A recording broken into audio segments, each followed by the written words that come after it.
bahwa stunting itu sebenarnya bisa dicegah dari jauh sebelum kejadian gitu. Dan stunting kita tidak hanya kita memberikan edukasi, tapi juga memberikan efek mandirian dalam bentuk kerja-kerja mandiri juga. Yang menyusui dan pentingnya PMBA yang berkualitas, nah itu biasanya akan bisa mencegah terjadinya stunting.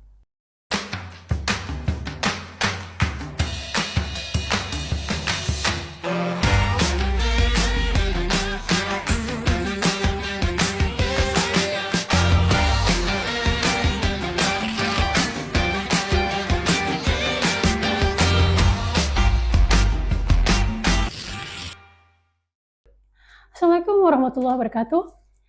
Senang sekali saya kembali menyapa Sobat Insight dimanapun berada.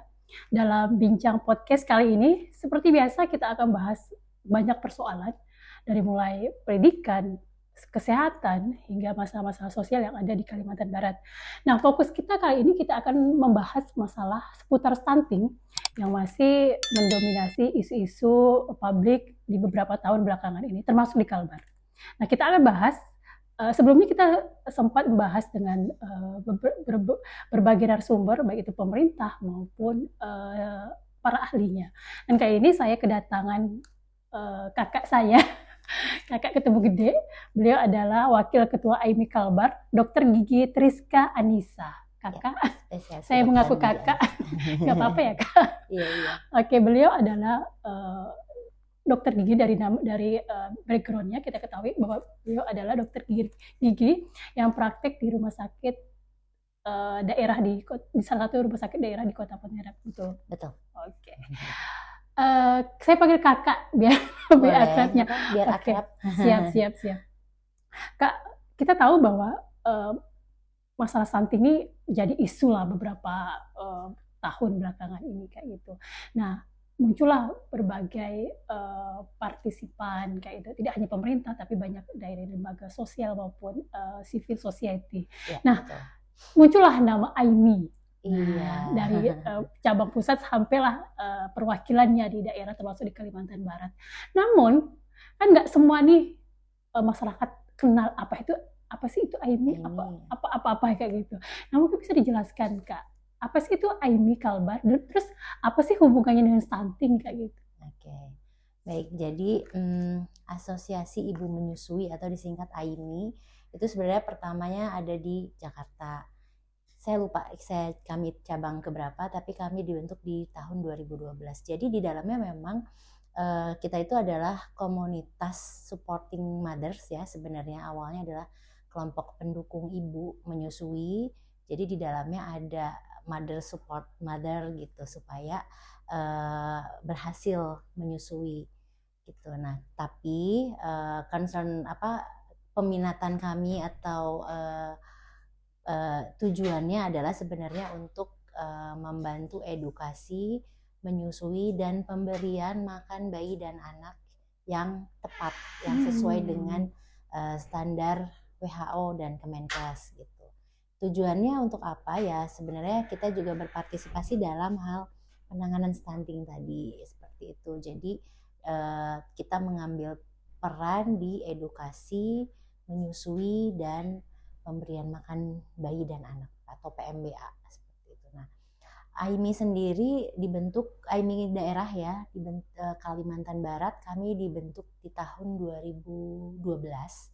Jadi berkumpullah beberapa ibu-ibu menyusui, terus kita punya ada masalah dalam menyusui, terus kita mencari dukungan. Nah, kita saling mendukung sampai akhirnya ya udah deh kita bikin organisasi aja gitu.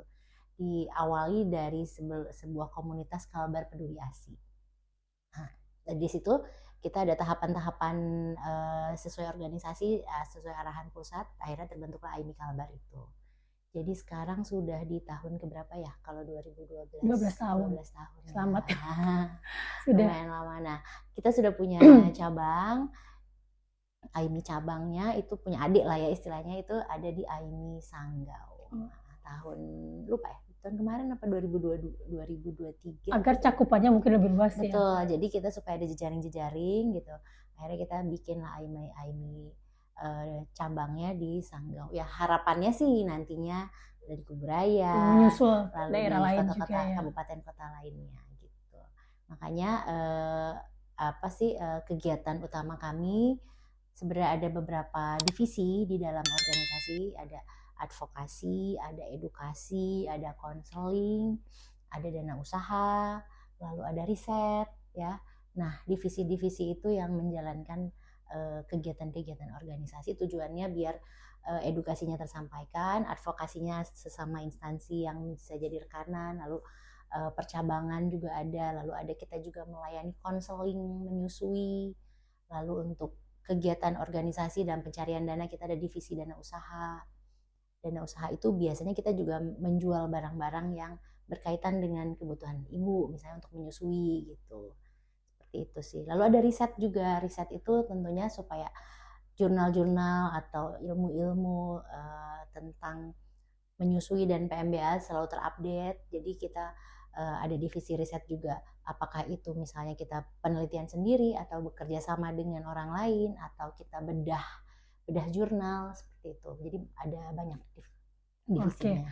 Tadi kan saya sempat menyinggung mengenai masalah kan di Kalbar ini kan banyak sekali persoalan kesehatan yang masih katakanlah belum tuntas atau belum maksimal lah. Kita nggak bisa belum tuntas tapi belum maksimal untuk dikeroyok karena masalah kesehatan ini kan tidak bisa kerja sendiri Kak ya. Betul. Nah, tadi kan Aimi kan lebih konsen ke ibu dan anak. Nah, isu kita kali ini, tema kita kali ini adalah bagaimana persoalan stunting itu menjadi concern juga semua pihak gitu. Nah, bagaimana Aimi memandang persoalan stunting dan bagaimana sih Aimi juga terlibat dalam proyek-proyek pemerintah yang ikut mendorong untuk percepatan penurunan stunting. Ya, jadi kenapa Aimi ikut berperan serta dalam penanganan stunting?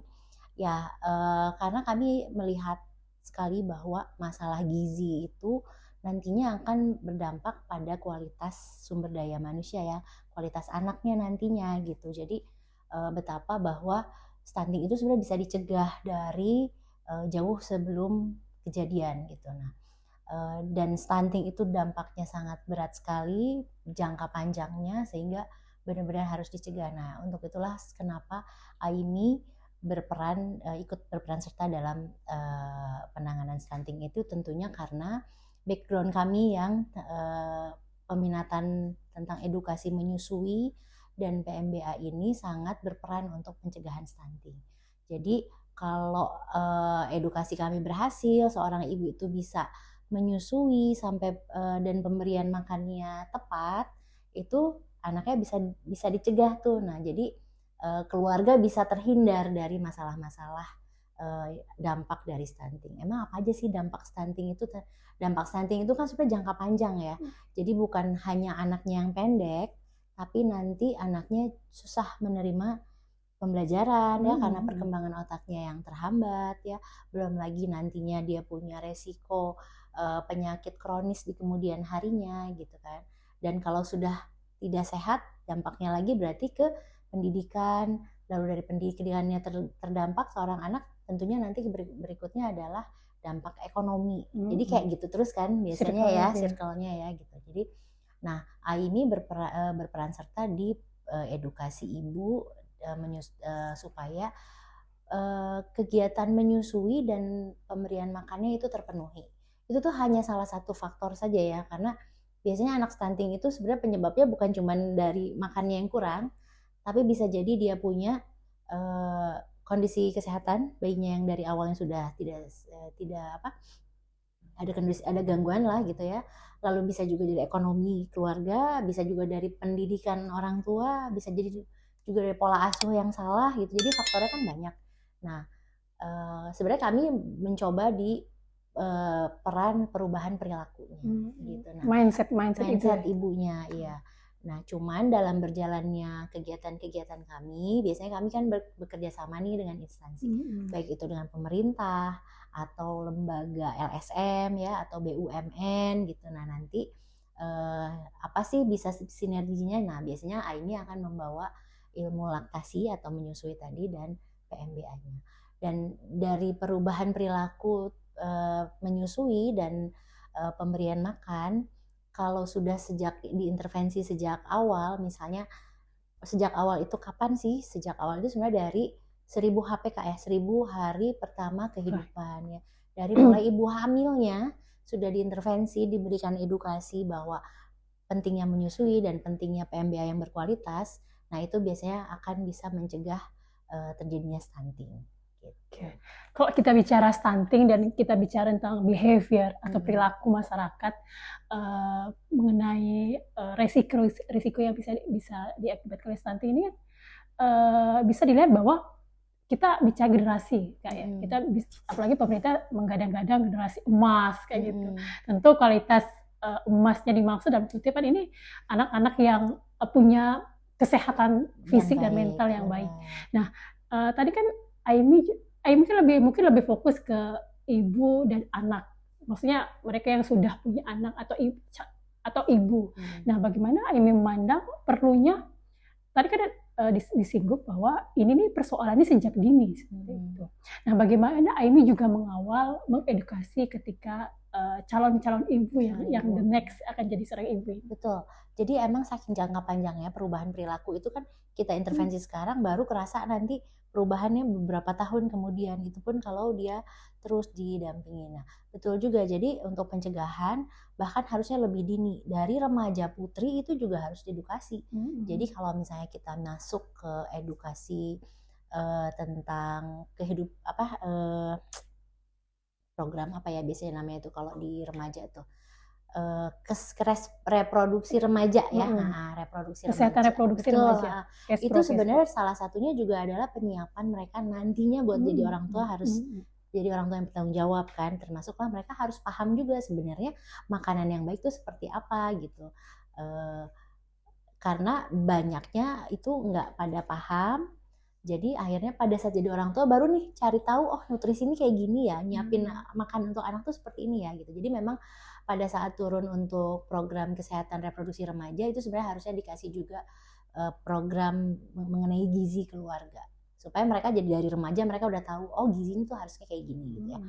Nah, nanti di situ juga ada intervensi, biasanya remaja putri itu diperiksa gizinya. Remaja putri diperiksa gizinya supaya nanti ketika jadi ibu mereka jadi ibu yang memang sudah siap untuk jadi ibu. Salah satunya kalau nggak salah pemerintah provinsi juga ada membuat program memberikan kayak obat penambah vitamin penambah darah. Ya, jadi itu mereka saling berkaitan. Nah, jadi nanti dia jadi remaja yang sehat, remaja yang memang udah siap untuk menjadi seorang ibu, dan juga dibekali juga pengetahuan gizi keluarga atau gizi komunitas ya yang baik nanti, supaya jadi pada saat jadi orang tua mereka bisa jadi orang tua. Jadi pemahaman udah terpatri sejak ini ya, Kak ya. Terus apalagi ya? Ya itu perannya kebetulan Aimi juga kalau di puskesmas itu kami sering masuk untuk di sesi-sesi edukasi.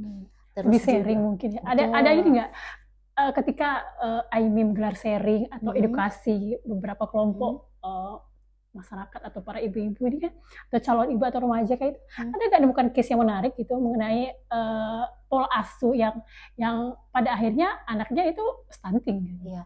Case-nya sih mungkin kalau ada yang kita ketemu ibu yang masih remaja ya. Nah, ibunya belum siap. Itu salah satu persoalan kita sebenarnya. Ibu yang belum siap jadi ibu tapi udah harus jadi ibu gitu kan. Pemahaman untuk dia sendiri belum siap, apalagi untuk gizi keluarga. Jadi itu yang paling sering ditemui ya. Berat juga kayak Jadi untuk itulah makanya Aimi beberapa kali bekerja sama untuk mengisi kelas catin, calon pengantin. Itu juga penting. Lalu di Aimi juga kita pernah bikin kelas khusus untuk ustadz ustazah, namanya workshop ustadz ustazah. Harapannya supaya nanti kalau ustadz ustazah pemuka agamanya hafal dengan atau sudah terpapar dengan ilmu-ilmu menyusui dan PMBA, itu jadi pada saat memberikan pesan-pesan untuk calon pengantin juga bisa dimasukin. Oke. Itu lalu kalau untuk dinas kesehatan mungkin udah sering ya ada banyak program. Yang terbaru sama BUMN itu PLN, kita mencoba mengintervensi, mendampingi, memberikan pelatihan untuk kader posyandu. Nah, nanti kader posyandunya dia akan mendampingi ibu gitu. Jadi tujuannya sebenarnya itu membuat jejaring lebih banyak lagi. Kalau jejaring yang paling paling mudah dideketin dan mudah diberikan transfer ilmu kan sebenarnya kader posyandu ya. Iya, Kader betul. posyandu itu adalah garda terdepannya masyarakat gitu. Nah, mereka yang paling tahu gimana kondisi realnya di masyarakat. Nah, jadi yang terakhir itu Aimi biasanya ketemu sama kader, nanti kader yang mendampingi. Gitu, Oke, menarik ya kalau kita bicara keterlibatan lembaga masyarakat, civil society dalam memerangi agak serem ya, dalam menekan laju stunting di Kalimantan Barat. Nah, kalau kita bicara tentang koordinasi, terus kita bicara kerjasama atau bahasa-bahasa kerennya sejenisnya itu, kita akan bicara tentang ini ya, kayak ego-ego sektoral kayak gitu kan. Nah, bagaimana Aimi mencoba mengkombinkan kerjasama koordinasi itu agar semua lintas sektor ini bergerak kan? Maksudnya nggak jadi leader sih, cuman setidaknya dengan peran masing-masing mengkoordinasikan gitu ya. Kalau mengkoordinasikan sih sebenarnya agar goalnya tercapai kayak intinya goal tercapai. Ya intinya sih kalau Aimi biasanya akan membuat jejaring ya. Nanti misalnya kita ketemu instansi pemerintah, apa sih yang bisa disinergiskan gitu kan. Lalu kalau ketemu BUMN, apa sih kira-kira program yang mereka punya yang bisa kita barengin gitu. Nah dari situ biasanya ya kita coba gabungin semuanya gitu. Misalnya pada saat kita melakukan kegiatan dengan BUMN, kita pasti akan koordinasi dengan instansi pemerintah atau dinas kesehatan atau puskesmas terdekat agar stunting ini bisa dikeroyok massal. Jadi pasti kita akan lapor. Nanti biasanya kan mereka yang punya data, yang paling sering ketemu masyarakat, yang paling sering ketemu kader kan memang dari instansi pemerintah ya, dari dinkes, dari puskesmas. Jadi nanti BUMN mereka punya program apa, nah nanti kita minta datanya dari Jadi mereka akan saling sama-sama tahu. Terus yang terakhir ini mungkin kita coba gabungkannya itu sama pemberdayaan masyarakat. Jadi kan kalau ngomongin tentang gizi, pasti kan sebenarnya emang di Kalimantan Barat ini pangannya, sumber pangannya besar siapa apa enggak sih? Sebenarnya pangan kita lumayan besar. Iya, nah jadi yang biasanya nanti kita akan coba nih kalau misalnya kita kasih edukasi tentang pengelolaan makanannya, nah sumber pangannya mereka sebenarnya seperti apa sih gitu. Nah kemarin kita coba sama BUMN, kita berikan bantuan bahan pangan masyarakat, yaitu kalau yang tahun 2023 kita bantu kolam lele itu sama PLN. Nah kalau yang terakhir kita bantu benih hidroponik. Nah sebenarnya itu efeknya apa sih, orang di pasar juga ada ya gitu. Tapi sebenarnya kita pengen menanamkan kemandirian gitu loh. Jadi kalau misalnya ada bantuan, kita tuh nggak bantu hanya sekedar sumber pangannya dikasih. Memang banyaknya kasus stunting kan pasti dari ekonominya yang kurang. Kalau kita kasih sumber pangannya aja, nanti jadinya nggak punya kemandirian. Nah, tapi kalau kita kasih sumber daya masyarakat jadi mereka mengelola dan mencoba untuk memanfaatkan. Nah, jadi ada muncul kemandirian gitu. Nah, yang sekarang ada di 2 tempat, di Paritokaya sama di Saigon itu lagi mengelola hidroponik. Ya sebenarnya kalau di pasar aksesnya banyak ya, karena kita di kota besar gitu. Tapi esensinya bukan itu aja. Tapi kita pengen bahwa ya kalau sudah menghadapi sesuatu kondisi, ada kemandirian dari mereka untuk bisa mengelola itu. Nah nanti mungkin mereka bisa berdayakan untuk warga-warga mereka yang kurang, atau bisa jadi sumber dana di posyandunya mereka gitulah. Intinya itu harus dimanfaatkan semaksimal mungkin untuk mengatasi apa sih masalahnya yang mereka punya nih. Apa sih persoalan biasanya kan mereka yang tahu gitu. Karena kalau kita lihat dari data itu salah satu persoalan stunting kan masalah ekonomi juga ya. Betul gitu. Saya sependapat dengan kakak bahwa ketika ekonomi keluarga itu kuat, maka mereka dengan ringan tangan memberikan yang terbaik untuk keluarganya. Oke, tadi kita bicara tentang secara internal masalah bagaimana kita tidak hanya kita memberikan edukasi tapi juga memberikan efek mandirian dalam bentuk kerja-kerja mandiri juga. Nah, dalam catatan stunting di Kalbar itu kan trennya itu ya meningkat lah dan turun meskipun belum memenuhi standar dari target dari yang ingin dicapai. Nah, tadi kan kakak sempat menyinggung bahwa Aimi itu meskipun dia senternya di Kalimantan Barat, tapi juga ada tuh udah 2 sangga udah masuk. Nah, kita tahu dari 14 kabupaten kota itu tinggi stunting itu ada di Sambas. Nah, apakah Aimi Kalbar tidak tertarik untuk ke Sambas dan untuk lebih berkoordinasi bahwa di sana salah satu yang apa persoalannya? Apakah bisa ada organisasi yang menjembatani agar persoalannya bisa diurai sedikit? Ya, kalau untuk keterlibatan selain Sanggau itu sebenarnya kalau Aimi kita pernah ke Sambas tahun 2021 atau 2022. Itu ada 2 lokasi yang jadi project pelatihan PMBA untuk kader juga. Biasanya kalau kita turun memang akan sesuai dengan data lokus stuntingnya. Jadi kita nanti akan fokus ke area mana nih yang lokus stunting yang cukup tinggi kasusnya. Nah nanti yang terakhir kemarin itu kita konsepnya sama, pelatihan untuk kadernya juga. Nanti kadernya akan mendampingi bayi, nanti akan dilihat tuh datanya setelah didampingi oleh kader ada perubahan perilaku atau tidak, lalu berat badan bayinya dan tinggi badannya itu akan diukur sebelum dan sesudah gitu. Nah kalau yang di Sambas memang 2021, lalu yang terakhir biasanya kan kalau Aimi berkegiatan kita tuh punya hari rayanya lah ya. Itu tuh kita biasanya banyak kerja di Agustus. Di Agustus itu ada Pekan Menyusui Dunia atau World Breastfeeding Week. Nah, Agustus kemarin, yang tahun ini, temanya kan Closing the Gap. Nah, jadi itu sebenarnya sama dengan yang disampaikan Mbak Wati. Oke. Itu Closing the Gap-nya kita mencoba mendekati teman-teman yang ada di Singkawang, Bengkayang, dan Mempawah. Jadi waktu itu kita 3 kota itu sama juga program edukasi, cuman dari kegiatan-kegiatan gitu harapannya sih sebenarnya kita dapat jejaring lagi, dapat komunitas yang punya kepedulian sama tentang menyusui dan PMBA yang nantinya pengennya berikutnya adalah jadi cikal bakal Aimi juga gitu. Nanti mereka membentuk Aimi misalnya Mempawah, Singkawang, Bengkayang, nah nanti bersinergi lah, jadi nanti jadi semakin banyak. Ya, gitu. Semakin banyak. Maksudnya semakin banyak organisasi yang terlibat, akan semakin banyak kerja-kerja jejaringnya kayak. Karena itu yang terpenting, bagaimana jika semua kalangan intelektual ini paham, maka menyampaikan itu akan lebih mudah pastinya kan. Oke.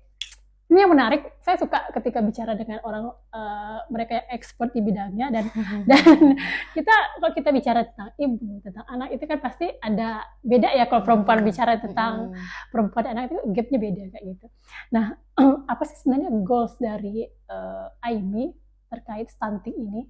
Maksudnya ada nggak target khusus ketika kita bicara tentang stunting di Kalimantan Barat kayak gitu? Target khususnya sih sebenarnya kita pengen angka menyusuinya meningkat dan angka stuntingnya relate nggak Kak? Maksudnya relate nggak antara tingkat menyusui itu meningkat dengan angka stunting yang katakan turun kayak gitu? Iya, itu sangat relate sekali karena keberhasilan pencegahan stunting itu bisa salah satunya dengan menyusui gitu. Kenapa sih harus menyusui? Karena dengan proses menyusui yang pasti nutrisi si anaknya akan tercukupi, lalu tingkat infeksinya juga sangat rendah ya. Jadi menyusui itu kan menghindari penyakit-penyakit infeksi pada anak, lalu juga menghindari anak dari penyakit-penyakit kronis nantinya. Alerginya juga sama, tingkat alergi bisa ditekan dengan menyusui. Makanya setiap kali Aimi pergi pasti kita akan menggaungkan standar emas makanan bayi, yaitu yang pertama IMD, yang kedua ASI eksklusif, yang ketiga MPASI-nya mulai 6 bulan ya, lalu yang keempatnya adalah ASI-nya dilanjutkan sampai 2 tahun atau lebih. Nah itu yang bisa dilakukan pertama. Selain itu di ibu hamilnya juga sama, kita akan memastikan bahwa gizi ibu hamilnya cukup. Nah biasanya di kelas-kelas PMBA kita akan belajar gizi juga selain untuk anaknya, juga untuk ibu hamil dan ibu menyusui, karena mereka juga harus cukup nutrisinya supaya nanti tumbuh kembang janinnya juga baik gitu. Oke. Kalau goalsnya apa tadi? Goalsnya belum ya, banyakkan visinya ya. Ya goalsnya sih itu sih, kita pengen angka menyusuinya meningkat sama angka stunting di Kalbar ini. Karena itu pasti akan berhubungan ya. Betul. Apalagi ketika banyak sekali program-program mengenai kerja-kerja mandiri Benar. perempuan kayak gitu. Iya. Kita tahu kan kalau kita baca dari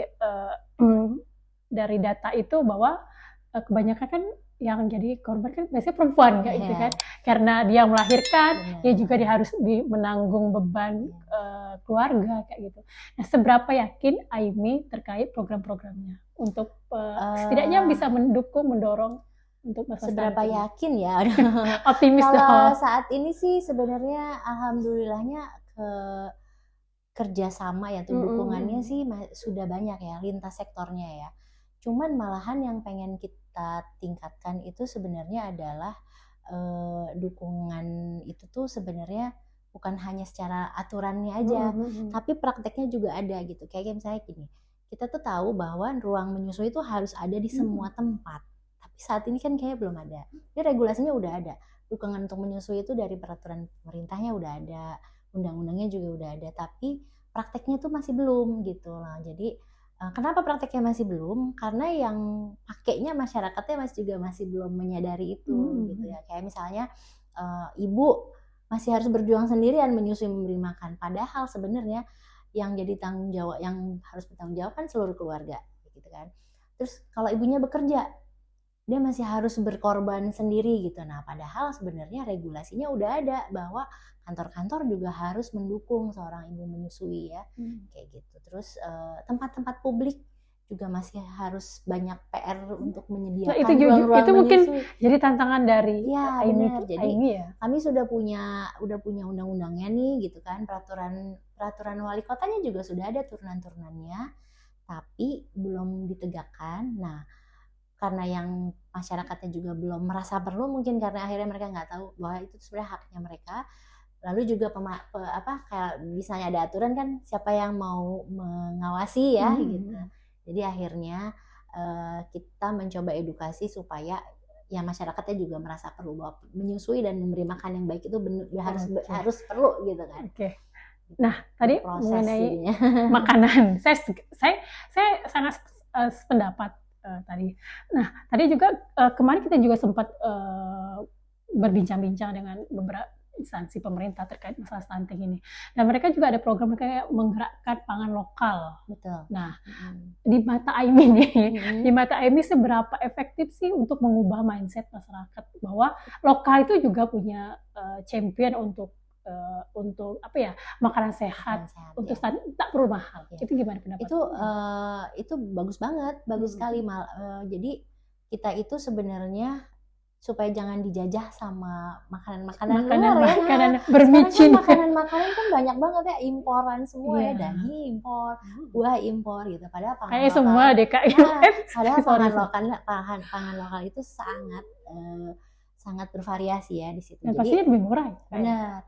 Jadi saya malah setuju banget itu dan optimis harusnya kalau kita bisa memanfaatkan pangan lokal dengan sebaik mungkin, itu sebenarnya nggak ada stunting itu ya. Kayak kita kan sebenarnya ikan kita banyak banget ya ikan. Nah, mereka lebih suka ayam goreng kayak crispy. Emang enak sih, cuma nilai gizinya tapi tidak. Itu ya hanya sebagai variasi ya sebenarnya. Tapi sebenarnya sumber daya pangan lokalnya tuh sudah, kalau di Kalbar juga udah banyak. Sayur mungkin kalau daerah-daerah dulu, zaman dulu waktu saya pertama kali datang ke Kalimantan Barat tuh kayak sayurnya masih import semua ya. Nah, saya nggak tahu sih, harusnya sekarang dengan banyaknya budidaya sayuran hidroponik lokal harusnya juga udah lebih banyak ya. Terus, harapan sih kayaknya. Jadi intinya diberdayakan saja pangan lokal yang ada, karena sebenarnya tuh nggak ada sumber makanan dewa tuh nggak ada. Artinya yang kita harus makan itu terus tiap hari dan dia yang paling mencukupi segala sesuatu tuh nggak ada. Kalau kita kembali ke konsep ini, yang pesan masyarakat yang harus bisa ditanamkan, bahwa kan konsep gizi sekarang kita pakai pedoman gizi seimbang. Di dalamnya itu ada pesan bahwa makanan itu harus variatif. Nah, dari situ kita bisa menyimpulkan bahwa sebenarnya nggak ada makanan yang dewa, itu nggak ada. Jadi yang sempurna itu nggak ada. Jadi makanan itu harus variatif supaya setiap saat kita bisa memenuhi kebutuhan nutrisi kita. Kalau hari ini kita nggak dapat karena besoknya kita rotasi lagi dengan jenis lain, seharusnya itu lebih lengkap. Besoknya juga demikian. Oke. gitu. Dan efeknya pasti peningkatan kualitas gizi keluarga, terutama anak bisa tercukupi pasti. Betul, Oke, ya. Kak, thank you Kak ya. Udah, Sama-sama. kita udah sebenarnya pengen sih ngomong banyak, karena isi saya itu masih banyak Waktunya tuh. udah habis ya. Kita pakai setengah jam. Gak Ingin, kerasa iya, ya. gak terasa karena saking kita apa ya, sangat apa ya, agak punya ini Ya. masalah yang serius, tapi kok kita bahas setiap hari itu nggak enak gitu. Nggak habis-habis kan Iya. bahasannya kalau Karena, tentang ya, stunting. Karena efeknya ke kita juga kan, maksudnya makanan sehat kita juga yang butuh seperti itu. Oke, Bujang Dara tadi seperti yang Dr. Triska Anissa ungkapkan bahwa memang berbagai faktor itu menjadi penyebab. Jadi stunting itu tidak berdiri sendiri, tapi ada beberapa faktor yang memang mendukung dari masalah internal sampai eksternal. Nah, bagaimana semua pihak termasuk AIMI Kalbar mendorong dan berharap berbagai program dan edukasi di masyarakat bisa tercerahkan, setidaknya bisa mengurangi angka stunting di Kalimantan yang ingin dicapai pemerintah Provinsi Kalbar. Oke, saya Ati Susilawati, saya undur diri. Dokter, terima kasih atas Sama-sama Mbak Oh, Wati, iya. jangan kapok mengundang kami ya. Siap. Dan assalam.